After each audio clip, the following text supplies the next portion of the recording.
அஞ்சுவது யாதொன்றுமில்லை, அஞ்ச வருவதுமில்லை. அனைத்திந்திய அண்ணா திராவிட முன்னேற்றக் கழகம் என்பது நம்மளுடைய மாண்புமிகு புரட்சி தலைவர் டாக்டர் எம்ஜிஆர் ஐயாவால் உருவாக்கப்பட்ட கட்சி. அவருடைய தாயாருடைய பெயர் சத்யபாமா. இது அனைத்திந்திய அண்ணா திராவிட முன்னேற்றக் கழகத்தில் இருக்கக்கூடிய அனைவருமே நினைவில் கொள்ள வேண்டும். ஒவ்வொரு பொண்ணையுமே முழுமையாக மரியாதையாக நடத்த வேண்டும். இன்றைக்கு முன்மாதிரியாக இன்றைக்கும் சிங்கப்பெண்ணாக நம்மளுடைய மாண்புமிகு புரட்சி தலைவி அம்மாவை எடுத்துக்காட்டாக மற்ற மாநிலமே கொண்டாடி கொண்டிருக்கிறது. ஆனால் இன்றைக்கு நடக்கின்ற ஒரு தப்பான நிகழ்வுகளை நாம் பார்த்து கொண்டிருக்கிறோம். பெண்களுக்கு கண்டிப்பாக மரியாதை கொடுக்க வேண்டும். ஒவ்வொரு தொண்டர்களுக்குமே மரியாதை கொடுக்க வேண்டும்.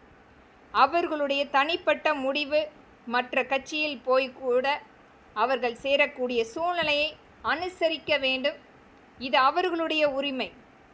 இன்றைக்கு எண்ணற்ற அந்த கட்சியினால் ஒரு மிகப்பெரிய அளவில் வாழ்வாதாரத்தை அனைத்து அந்த தொண்டர்களுக்கு முழுமையாக ஏற்படுத்தி இருக்கிறது. இன்றைக்கும் முகம் தெரியாத எந்த ஒரு சூழ்நிலையிலுமே சார்ந்து இல்லாமல் அந்த கட்சிக்காக இன்றைக்கும் உழைத்து கொண்டிருக்கின்றார்கள் தொண்டர்கள். அனைத்தையுமே கருத்தில் கொண்டு இளைய சமுதாயமும் நாளைய சமுதாயமும் நாம் இன்றைக்கு என்ன செய்கிறோம் என்பதை முழுமையாக பார்த்து கொண்டிருக்கின்றார்கள். இது போன்ற நிகழ்வு என்பது ஒரு புகைப்படத்தை வைத்து ஒரு தவறான ஒரு செயல்களில் ஈடுபடக்கூடிய அனைவருக்குமே இனி வரக்கூடிய காலகட்டங்களில் அனைத்து தொண்டர்களையுமே மரியாதையாக நடத்த வேண்டும், நாகரிகமாக நடத்த வேண்டும்.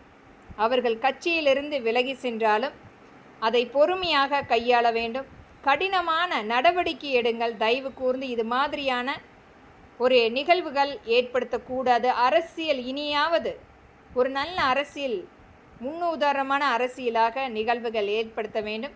நம்மளுடைய மரியாதைக்குரிய மாண்புமிகு எடப்பாடி கே பழனிசாமி ஐயா அவர்கள் இதற்குரிய நடவடிக்கை எடுக்க வேண்டும். இதை பற்றி பேச வேண்டும். தொண்டர்களிடத்தில் இனியாவது இது மாதிரியான ஒரு தவறான பதிவுகள் ஈடுபடக்கூடாது.